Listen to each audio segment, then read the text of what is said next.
আসসালামু আলাইকুম। আজ আমরা পুরো জাতি একসঙ্গে স্মরণ করছি এমন এক দিন যা এদেশের ইতিহাসে গভীর ছাপ রেখে গেছে।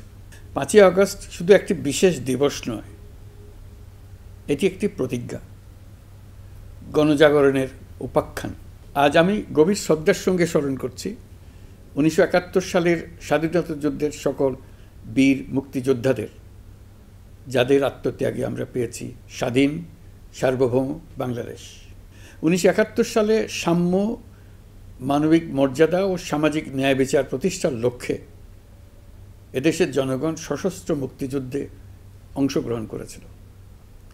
লাখো প্রাণীর বিনিময়ে একটি স্বাধীন রাষ্ট্র প্রতিষ্ঠা হয়েছিল।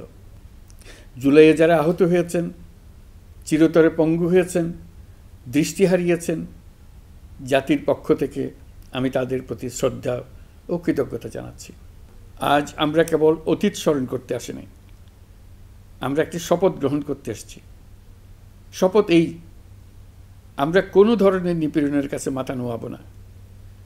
আমরা প্রতিষ্ঠা করব একটা জবাবদিহিমূলক, মানবিক, গণতান্ত্রিক এবং বৈষম্যহীন রাষ্ট্র, এমন রাষ্ট্র যা সবসময় জনকল্যাণে কাজ করবে।